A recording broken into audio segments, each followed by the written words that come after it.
What's going on, guys? My name is Renixiel. It's your boy Rubino. And today we're here to do a movie review for The Long Shot. Charlotte, I would like to endorse you to be the next president of the United States. Oh my God. You've been a great secretary. A state. Which state again? All of them? Is the Secretary of State looking at us? I kind of know her. It's like kind of knowing a mermaid. Do you tell people that? She probably doesn't remember who I am. Secretary Field would like to speak with you. With me? I can't shake this feeling that we know each other. We do. We do? Picture me, I guess, maybe like 20 years younger, but like this. Flarsky? Yeah! What are you doing these days? I'm a journalist. You're a great writer, but sometimes you're a little too much. I don't think I am too much. I actually think I am the perfect right portion. It's really nice to see you again. Whoa! Okay! Crack it down! Wow, he's so bendy, huh? Oh, ouch. Now, this movie it's a romantic comedy with Seth Rogen and Charlize Theron playing Fred Flarsky and Charlotte Field, respectively. Charlotte Field is trying to go for president of the United States. She's currently Secretary of State. Yep. So she's on a big old tour trying to promote her agenda before she announces her presidency, whole political aspects, all that fun stuff. And Fred is a journalist, some type of journalist. He's a independent journalist because he's Yes. working for an independent company. But of course, a bigger company buys his company, and not his company. Mainstream media buys his little independent company. Mainstream media buys his company, and of course, Fred is a very passionate He's an journalist. advocate. He's like, no, we cannot work with these guys. They're fake. I mean, shoot, they said that hurricanes made people gay. No, other way around. Hurricanes are caused by gay marriage. Hurricanes are caused by gay people. I'm sorry. That was hilarious. I'm like, really? And to be honest with you, when I heard that, I could really see that happening in our time, in real It life. has happened. No. What? No. Really? People That's people been a saying real something like article? that, yes. Well, no, I'm Not talking that about, exact article, No, I'm talking but- about a real actual article. What of them saying that. about the Infowars? Water's turning the frogs gay. There are people out there who think that kind of stuff. Yeah, but that's on social media though. Like that's like social media sites. Like, come on now. You don't really think I'm talking like a real newspaper really saying that? Like, Man, I don't know wouldn't do about it. But anyway, so Fred Flarsky quits his job, not wanting to be part of the social media or mainstream media thing, and she realizes Charlotte Field, or Charlize Theron's character, is actually a high school friend and an old babysitter. So they get they're reattached. It's a rom-com, so of course they start getting closer as they're on the campaign trail, going to other nations and supporting support for their agenda.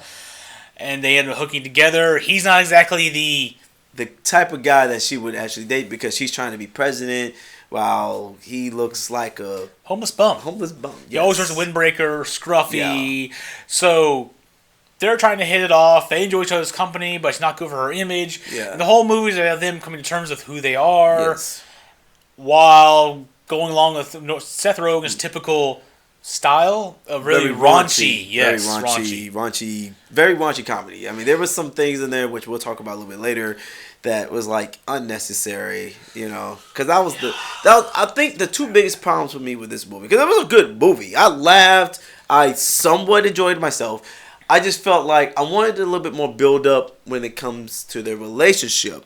The relationship, I kind of felt like, I don't know for you, because I know you said it was very rushed. I know you said, and we saw in 5 minutes them coming together, while it says in the movie about 5 weeks. You said About 5 weeks. I think about it's 5 weeks, right? The whole montage of them getting together, then hitting up, going to a country. It says what country they're in. One small event that happened in the country for like 3-4 seconds on screen. Yes. Boom, another country, this event.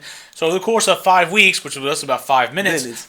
Of course, for them it was 5 weeks, so they had a chance to build a relationship. We didn't see all that, so they went from barely knowing each other, having one event in high school. Well, they kind of knew each other. Also, they buried each other. They knew each other for several years. Yes. They saw each other in high school. She was his babysitter for a little bit, even though they're roughly the same age. Very It's kinda weird. He was 13 while she was 16. But then they stopped seeing each other for quite a long time. Got back together. At first, she didn't recognize him. She said, "I feel I know you from somewhere. I don't know what." And then he had to recount tales of their encounter and all that stuff, which is awkward as well. Yes, we'll talk about that. To suddenly 5 weeks later, or for 5-10 minutes, suddenly they're willing to kiss and get together and make out and which hook was up. Which is very weird. It was just like it was felt very rushed. Yeah, it was. But what is it? Like I said, this movie had three different elements to it. It was the comedic elements, which there were quite a bit of those. It was really a lot of laughing elements. Maybe us both laughed. Which personally, to me, O'Shea Jackson did a phenomenal job. Oh, yes. I feel like, to me, he kind of saved the movie for me. I feel like with Seth Rogen, I love Seth Rogen in some of his movies, but this one, I just felt like O'Shea Jackson was a little bit funnier than him this time. Their interaction between O'Shea and Seth were really, really funny. Watching them interact with each other. O'Shea Jackson definitely has a career. Yes.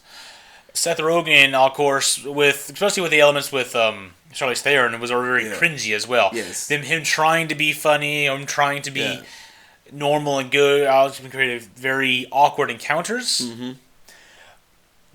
Whereas when Seth and O'Shea Jackson got together and were friends, it wasn't nearly as awkward. It was smooth. It was funny. I mean, he did a phenomenal job, man. I love O'Shea Jackson, man. That guy really has a future in not just comedy, but just movies, period. Because, he went from NWA to I think it was another Den of Thieves to now this, the comedy. Then he has Godzilla. Like, this guy definitely has a career. Too? Yes, he's going to be in Godzilla. So to see him transition to all these movies, in a way, I'm just really excited to see his career grow. And man, I laughed and laughed every time. He was a very comedic element there. I really did. There, of course, there were so much other things, but let's go on to the more raunchy elements at the moment. Those raunchy elements were very cringy in the way they were executed, which added some comedic element to it. It's very Seth Rogen style. Like, if you've seen Sausage Party, what was it, Knocked Up? It was all very Pineapple Express. Awkwardly. It portrays social experiences as being very awkward, which they are to a lot of people. You have issues that happen in your personal life you'd rather not talk about because it's just awkward. You blow it with a girl or someone you're trying to get with, and it's just cringy. That's what this is portrayed by. Nothing is perfect. Like in the movies, it's a perfect date. You meet someone that's good, it's all some of the stuff isn't admitted. It's all cringy and it's terrible. Yeah, because with his encounter, it was very weird because, like I said, he's 13, and of course, who doesn't have a crush on the babysitter? I mean, who does? He's 13. His baby's just 16. That's kind of that is kind of weird. Which I don't know. Let me know in the comments below. What age were you allowed to be by yourself? Because that's another thing. They didn't really explain why he needed a babysitter at 13 years old. Overprotective parents. It had to be that because I'll be the most embarrassing thing in the world. That even it's a big. Between 13 and 16, you can be going to the same school. So you meet your babysitter in the same high school you're going to. Well, actually, no. You don't really go to high school till about 15. You don't really?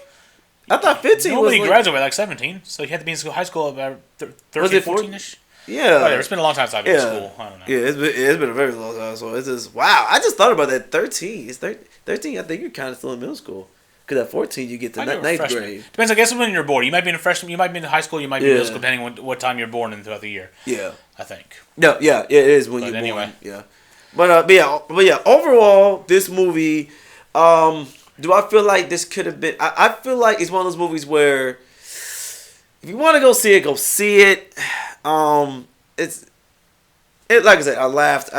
If you have nothing better to do and you feel like watching a slightly cringy, very comedic movie that has a decent story, kind of boring in a lot of places, but overall, saved by the comedy and the character interactions, not a bad movie to go see. Yeah. Not the greatest one out there at the moment, but not a bad movie. Yeah, I'd give it maybe a 6.5 to 7 total if I had to give it a score. The thing with me about comedies, man, I just feel like we're in a world right now. I feel like it can go straight to Netflix for me personally. Because if I was in a movie reviewer, I wouldn't really go see this movie in theaters. Even if I wanted to go to a movie, I wouldn't really pick this because comedy's always. Well, Seth Rogen does have a certain following, so maybe the people who like his following want to see. I actually only care about this movie so much because when we went to see the Avengers Endgame, Seth Rogen had a little. Not a cameo, but a little thing right before Endgame saying, by the way, after seeing Endgame, I know you're seeing Endgame right now, but after we're going to go check out my movie in theaters coming next week. And he actually introduced his movie to people going to see Endgame, which is kind of interesting in a new perspective. So that's one reason. I was just about to say that. I think that was one of the main reasons why I wanted to watch it because he just made it so funny to do it. And then I keep forgetting, you know what I'm saying? Like, if I would have watched this on Netflix or Netflix, I would have been straight. But I do want to see his new movie, Goodbye. I feel like he's going to be more of a... Good Boys. I believe that's the next... That movie I do want to see. And I feel like he's going to be a really good director. It just feels just as raunchy, though. Because even from the trailer, it looks very awkward. Yeah, because... It's awkward. But I think this one's going to be even better than this movie right here. Because I feel like him and Jonah Hill, they've been so many funny movies. They have the same style of comedy. Yeah.